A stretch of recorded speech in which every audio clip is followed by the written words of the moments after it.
All right, so I mean, today we're gonna get into something very interesting, man. Yeah, Lovely Summer. lovely summer. Tell me, where the name Lovely Summer is even coming from.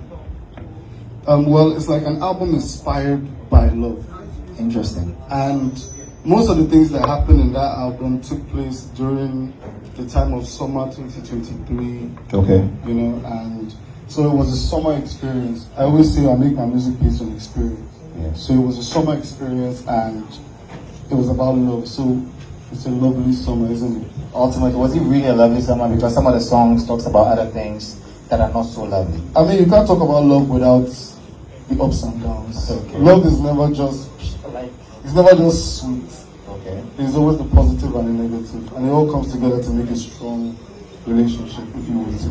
Okay. So the summer of 2023, Yeah, you had an experience. I had an experience. When did you start to put this experience to people? In 2023, I was actually out officially of the business, and I had time to think. I was on some mountain somewhere. Okay. Yeah, and I was writing and piecing together the stories and the way it made me feel. So I put together this album based off of the experiences.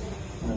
So we were finally about to have access to those experiences. Exactly, on tape recording. 3 years later, You understand? has it gone through any type of, when you're doing music as an artist, a lot of people, most of them not add their bits to it, people correct certain things, people edit certain things. Was that the case for Lovely Summer? I mean, Lovely Summer actually started off as an album. Okay. We had like 12 songs. Okay. And then definitely my label head, Mr. Enoke Japon, the greatest.